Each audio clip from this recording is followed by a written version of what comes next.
Times news channel देखे आप सभी दर्शकों का बहुत बहुत स्वागत है। मैं हूं रमनदीप कौर। इस वक्त की बड़ी खबर आ रही है प्रयागराज से। क्या है पूरा मामला, देखने के लिए बने रहिए हमारे साथ। फतेहपुर धर्मांतरण मामले में आया नया मोड़। जहां फतेहपुर पुलिस पहुंची थी प्रयागराज और नैनी स्थित स्टुअर्ट्स एग्रीकल्चर यूनिवर्सिटी में पुलिस फतेहपुर नैनी पुलिस के साथ दबिश दी, तो धर्मांतरण मामले के आरोपी स्टुअर्ट्स के चांसलर, वाइस चांसलर और अन्य आरोपियों के खिलाफ पुलिस ने जारी कराया है कोर्ट से एनबीडब्ल्यू। आरोपियों की गिरफ्तारी के लिए दबिश देने पहुंची थी Fatehpur police. Chancellor JT. Oliver और वाइस चांसलर आर.बी. लाल के आवास पर जब दबिश दी तो वहां ताला लटका था और सिर्फ सिक्योरिटी गार्ड ही मौजूद थे। पुलिस अन्य संभावित स्थानों पर भी इनके लिए लगातार दबिश दे रही है। अवैध धर्मांतरण मामले में अप्रैल 2022 फतेहपुर कोतवाली में दर्ज हुआ था।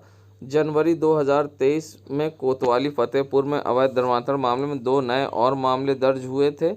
स्टुअर्ट्स के चांसलर, वाइस चांसलर और आरोपियों की तलाश में पुलिस लगातार छापेमारी कर रही है। तो वहीं फतेहपुर हरिहरगंज स्थित एवेंजिकल चर्च में 14 अप्रैल 2022 को सामूहिक धर्मांतरण कराए जाने का मामला सामने आया था। 15 अप्रैल 2022 को फतेहपुर के कोतवाली में दर्ज हुआ था मामला। आरोपियों द्वारा नौकरी, शिक्षा और घर देने का वादा करके धर्म परिवर्तन कराया जाता था। जांच के दौरान Sam Higginbottom University of Agriculture Technology and Science के चांसलर जे.टी. ओलिवर, कुलपति बिशप राजेंद्र बी. लाल और प्रशासनिक अधिकारी विनोद बी. लाल की भूमिका सामने आई थी और संलिप्तता मिलने के बाद पुलिस ने नोटिस भी जारी किया था। एक नाबालिग लड़की सहित 35 नामजद और 20 अन्य अज्ञात के खिलाफ मुकदमा दर्ज किया गया था। आईपीसी की धारा 153A, 506, 420, 467 और 468 के तहत मामला दर्ज किया गया था। इस मामले में अब तक 54 लोगों के खिलाफ मामला दर्ज किया गया है। इनमें से 15 जेल में हैं और 36 अग्रिम जमानत हासिल कर ली है और 3 फरार हैं। इसके बाद 23 जनवरी 2023 को सुल्तानपुर व फतेहपुर जिले के व्यक्तियों ने अवैध धर्मांतरण का मुकदमा दर्ज कराया है। धर्मांतरण के मामले में इंडियन बैरेटियन और एवेंजिकल चर्च के साथ ही नैनी एग्रीकल्चर यूनिवर्सिटी स्टुअर्ट्स का भी नाम सामने आया था। एक एफआईआर सुल्तानपुर जिले के बहाउद्दीन गांव के सर्वेंद्र सिंह ने दर्ज कराई है, जिसमें स्टुअर्ट्स के कुलपति आर.बी. लाल, निदेशक विनोद बी. लाल समेत 10 लोग को नामजद किए गए हैं। वहीं 40 से 50 अज्ञात लोग के खिलाफ एफआईआर दर्ज कराई गई है। एफआईआर में Ajay Lawrence, Ramakant, Jonathan SB. Lal, Stephen Pass, Derek Dennis पर भी केस दर्ज हुआ है। इसके साथ ही वर्ल्ड विजन इंडिया संस्था के सदस्य, मिशनरी हॉस्पिटल के लोगों के खिलाफ भी एफआईआर दर्ज कराई गई है। एफआईआर में आरोप लगाया गया है कि मुफ्त शिक्षा, चिकित्सा, नौकरी, 15,000 रुपये कैश का प्रलोभन देकर धर्मांतरण कराया गया। इसके साथ ही सुंदर लड़कियों से शादी करवाने का भी लालच देकर रविंद्र कुमार सिंह ने धर्मांतरण कराने का आरोप लगाया है। दूसरी एफआईआर फतेहपुर के रहने वाले संजय सिंह की ओर से दर्ज कराई गई है। एफआईआर में प्रलोभन देकर धर्मांतरण कराने का आरोप लगाया गया है। इस मामले में 47 लोगों को नामजद किया गया है और 20 अज्ञात लोगों के खिलाफ एफआईआर दर्ज कराई गई है। यूपी एसटीएफ ने भी 2 फरवरी 2023 को वाइस चांसलर प्रोफेसर आर.बी. लाल के खिलाफ 2 एफआईआर दर्ज कराई थी और साथ ही 11 लोग को भी इसमें नामजद किया था और इसमें से 2 लोग को जेल भी भेजा है। वहीं लगातार पुलिस का अब शिकंजा आर.बी. लाल और उनके करीबियों पर कसता जा रहा है और पुलिस की लगातार दबिश अब तेज हो रही है।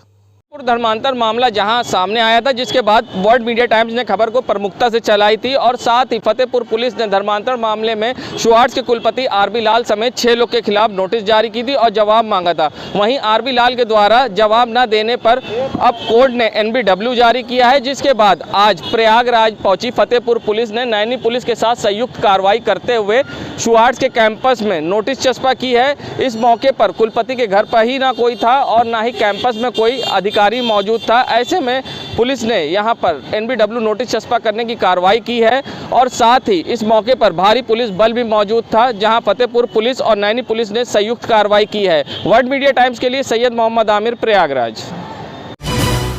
संगम की रेती पे लगे माघ मेले में दुनिया का सबसे बड़ा और अनोखा बैंक खुला है, जिसका लाभ लोक के साथ परलोक में भी मिलता है। प्रयागराज के संगम पर चल रहे निःशुल्क बैंक में राम नाम की अनमोल पूंजी जमा की जाती है। राम नाम बैंक खाता ऑनलाइन और ऑफलाइन दोनों तरीके से खोला जाता है। इस बैंक में अब तक लाखों लोग अपना खाता खुलवा चुके हैं। आपको बता दें, राम नाम बैंक का खाता खुलवाने वालों की तादाद लगातार बढ़ती जा रही है। यही नहीं, इस बैंक में हर साल माघ मेले में ज़्यादा राम नाम लिखने वालों को सम्मानित किया जाता है। माघ मेला सेक्टर 1 अक्षय वड मार्ग पर खुले राम नाम बैंक में खाता ऑनलाइन ऑफलाइन दोनों तरीके से खोला जाता है। खाता खोलने के लिए 30 पेज की खाता धारक को कॉपी दी जाती है, जिसमें रेड पेन से राम नाम लिखना अनिवार्य होता है। एक पेज पर 108 बार 9 के क्रम में राम नाम लिखना पड़ता है। राम नाम लिखने वालों को प्रति भोज यानी लहसुन, कच्चा प्याज, मीट, मछली सेवन नहीं करना है। इसके अलावा राम नाम बैंक खाता खुलवाने वाले को झूठ नहीं बोलना होता है। सबसे बड़ी बात है कि राम नाम बैंक से ऋण भी मिलता है, जिससे कि जब लोगों की मन्नतें और मुरादें पूरी होती हैं तो वे यहाँ पर ऋण समेत राम नाम को फिर से जमा करते हैं। और यही नहीं, देश से लेकर विदेश तक लोग खाता खुलवा चुके हैं। और सबसे बड़ी बात है, चावल पर राम नाम लिखा जाता है।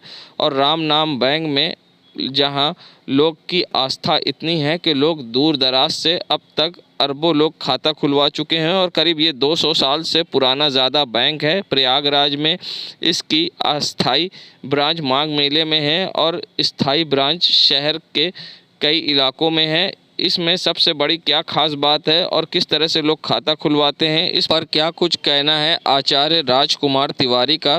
किस तरह से लोगों को मिलता है पुण्य, क्यों खुलवाते हैं खाता, आइए सुनाते हैं। क्या होगा इसका? देखिए, संगम की रेती का राम नाम है। वैसे तो इसके कई शाखाएं हैं। प्रयागराज में जो है, जो भी यहाँ पर संगम स्नान करते आते हैं श्रद्धालु, वो सब यहाँ पर बैठकर राम राम लिखते हैं और यहाँ पर राम नाम जमा करते हैं। राम नाम बैंक जैसे हमारा कई भी जो है पूर्ण का खाता होता है, तो जो भी यहाँ पर आते हैं उनके भगवान राम सभी मनोकामनाएं उनकी पूर्ण करते हैं। राम जब हम लिखते हैं तो वाणी, मन, कर्म, वचन, हाथ भी चलता है। मानसिक हमारी पूजा होती रहती है, मन से भी चलते हैं और लिखनी भी चलती रहती है। तो पूरा तरीके से हम जो है उसमें लगे रहते हैं राम नाम लिखने। ये राम नाम बैंक किस तरह काम करता है? जैसे हमारा जो है हर प्रकार से काम करता है। कभी भी बुरे समय में जब कभी कोई धन नहीं काम देता है तो वो राम नाम धन यहाँ जो है, आदमी को लगता है कि हमारा कोई परेशानी हमारी हट गई, तो वो राम नाम ही भगवान जो है, राम ही उनकी रक्षा करते हैं। जैसे बैंक में हमारा धन पड़ा है, हमने कोई जो है घर लेना है तो वहाँ से निकाल लेंगे, कोई बीमार हो गया उसमें वो धन काम आता है। लेकिन वो भी जब धन नहीं काम आता है तब ये राम नाम धन को जो है कितना अब तक जमा हो चुका है राम नाम? अभी तक तो अरबों खरबों में जमा हो चुका है, 1 महीने में पूरा। जो क्या करते हैं इसको जमा करने के बाद? लोग इसकी जो है पूजा करते हैं। नवमी पे इसकी परिक्रमा होती है। राम नाम भक्तों को सम्मानित किया जाता है। जिनकी मनोकामना हो जाती है वो इस प्रकार से पूजा पाठ भी यहाँ पर लोग करते हैं। हवन कुंड बना हुआ है, लोग हवन भी यहाँ करते हैं। क्या नाम है? आचार्य राजकुमार तिवारी। संगम नगरी प्रयागराज में इलाहाबाद हाईकोर्ट बार एसोसिएशन चुनाव में अशोक सिंह अध्यक्ष और नितिन शर्मा महासचिव निर्वाचित हुए हैं। अशोक सिंह को कुल 2710 मत मिले तो उनके प्रतिद्वंदी अनिल तिवारी को 312 मत मिले हैं। और जबकि महासचिव पद पर नितिन शर्मा अपने निकटतम प्रतिद्वंदी विक्रांत पांडे को 367 मतों से मात दी है। ऐसे में अशोक सिंह ने आज अंबेडकर मूर्ति पर माल्यार्पण कर अपने समर्थकों के साथ जुलूस निकाला।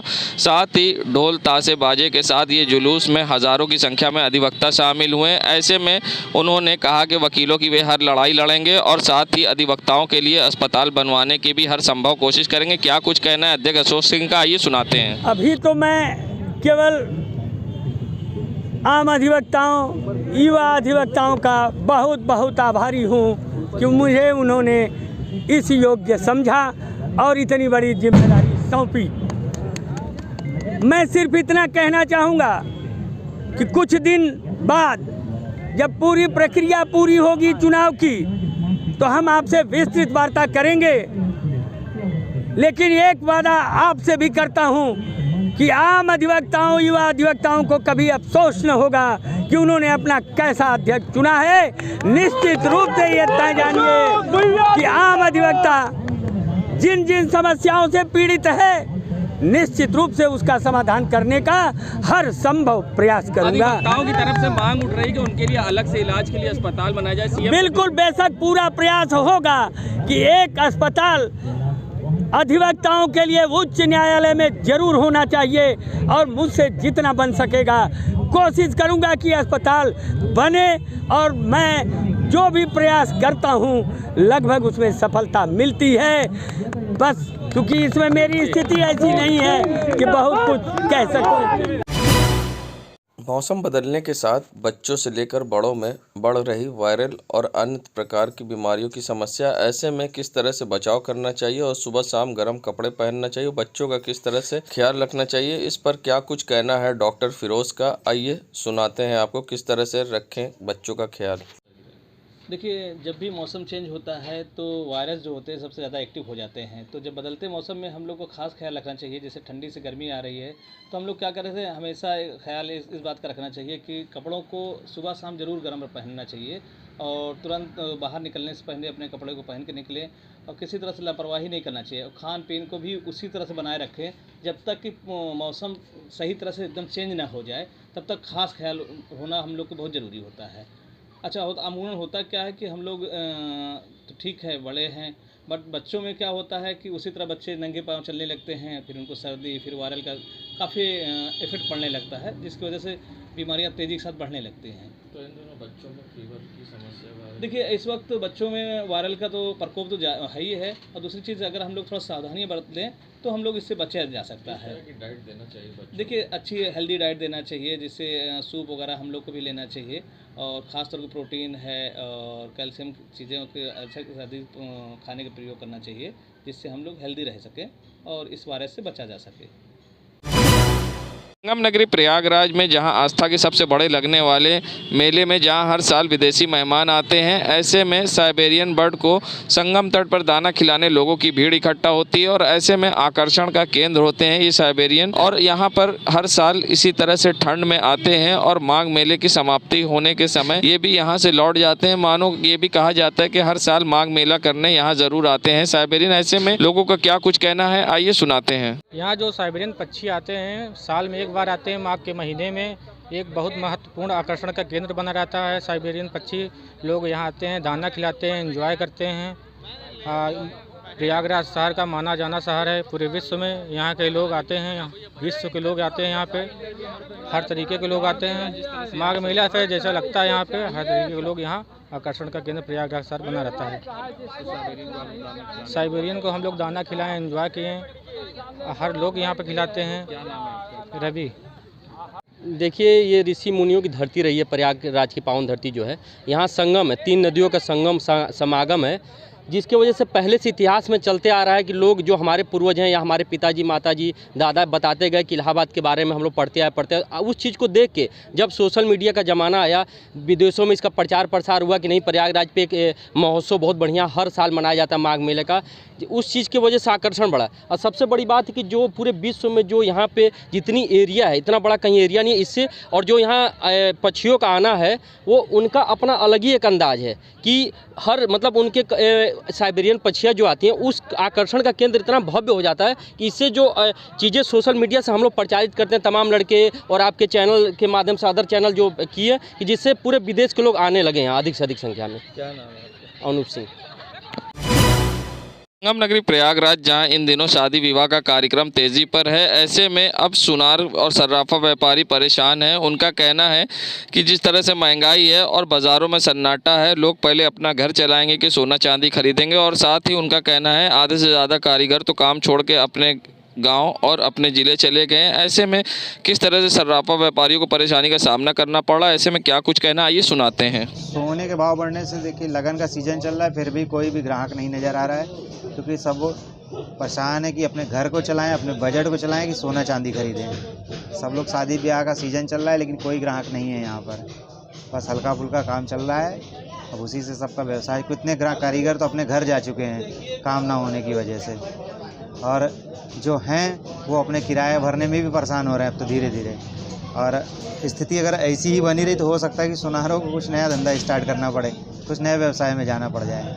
इस बार के बजट से कितना आप लोग प्रभाव आपके ऊपर पड़ रहा है? बजट से प्रभाव नहीं पड़ता है, बजट से हमारा काम चलना चाहिए, तो हमको टैक्स देने में कोई दिक्कत नहीं है, लेकिन जब काम चलेगा तो टैक्स दें। सिर्फ बजट आने से क्या करेंगे?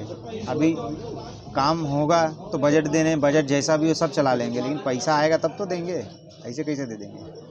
तो इससे दिक्कतें हो रही हैं? दिक्कतें बिल्कुल हो रही हैं। कस्टमर्स का इसमें क्या रिएक्शन है? कस्टमर्स का क्या है कि वो आते हैं लेकिन उनके पास भी काम नहीं, क्योंकि हमारे पास तो जब उनके पास काम होगा तब हमारे पास काम आएगा ना। और सब अपने घरेलू चीज़ों से ही परेशान है, ऊपर से अभी कोरोना से लोग निकले हैं, कुछ तो उसी से परेशान हैं। बीमारियां इतनी फैल चुकी हैं, उससे परेशान हैं। स्कूल हैं, उनके सब पैसे बढ़ चुके हैं, तो आदमी कहाँ से पैसा लाएगा सोना चांदी खरीदने के लिए? पहले अपनी जो रोज़ की मर्रा की चीज़ें पूरी करेगा कि हमारे सोने चांदी खरीदने आएगा। परिचय दे दीजिए। विशाल वर्मा, महाजनी टोला। संगम नगरी प्रयागराज के फाफामऊ थाने में उस समय हड़कंप मच गया जब कुछ अधिवक्ता थाने में ही धरने पर बैठ गए और जमकर नारेबाजी करने लगे। बता दें, फाफामऊ थाना क्षेत्र के लहरा ग्राम सभा में जहां रविशंकर नामक व्यक्ति की ज़मीन है, जिस पर किसी अन्य व्यक्ति ने जाने वाले रास्ते पर पक्की ईंट से दीवार खड़ी करके रास्ता बंद कर दिया, जिसके बाद रविशंकर ने उपेंद्र नामक व्यक्ति को फ़ोन किया, जिसके बाद उधर से गाली गलौज करने लगा। जिसके बाद धर्मेंद्र ने अब फाफामऊ थाने में तहरीर दी, जिस पर कार्रवाई न होने से नाराज़ अधिवक्ताओं ने थाने पर ही धरने पर बैठ गए और जमकर नारेबाजी की। ऐसे में आरोप है कि प्रार्थी की ज़मीन पर जाने वाले रास्ते को पूरी पक्की ईंट से बंद करके कब्जा कर लिया है, जिसके कारण अब वे अपनी ज़मीन पर नहीं जा सकता, जिसकी शिकायत लेकर थाने पहुंचे थे और वहीं धरने पर बैठकर जमकर नारेबाजी करने लगे अधिवक्ता। देश दुनिया की खबरों के लिए world media times news channel को सब्सक्राइब करें।